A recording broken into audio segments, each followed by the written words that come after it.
Guys চলো আজকে তোমাদের একটা জিনিস দেখাই। তো আমার মা ছাদে কি করছে। পুজোর পর থেকে গত 4 দিন ধরে বৃষ্টি হওয়ায় গোবরগুলো দেওয়া হয়নি। তো আজকে রোদ্দুর করেছে বলে মা সব গোবরগুলো ছাদে নিয়ে এসছে। আর নিচেতেও এখনও কিছুটা গোবর রয়েছে, আর বাকিটা মা দিচ্ছে। তো আমাদের একতলা ছাদ বলে নিয়ে আসতে কোনো অসুবিধা হয় না।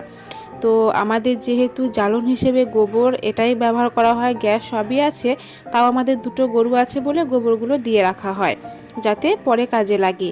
তো ভিডিওটি এই পর্যন্তই। তো কেমন লাগলো অবশ্যই কমেন্ট করে জানিও। গাইস চলো আজকে তোমাদের একটা জিনিস দেখাই। তো আমার মা ছাদে কি করছে।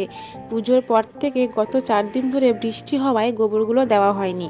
তো আজকে রোদ্দুর করেছে বলে মা সব গোবরগুলো ছাদে নিয়ে এসছে। আর নিচেতেও এখনও কিছুটা গোবর রয়েছে, আর বাকিটা মা দিচ্ছে। তো আমাদের একতলা ছাদ বলে নিয়ে আসতে কোনো অসুবিধা হয় না। তো আমাদের যেহেতু জ্বালন হিসেবে গোবর এটাই ব্যবহার করা হয়, গ্যাস সবই আছে, তাও আমাদের দুটো গরু আছে বলে গোবরগুলো দিয়ে রাখা হয় যাতে পরে কাজে লাগে।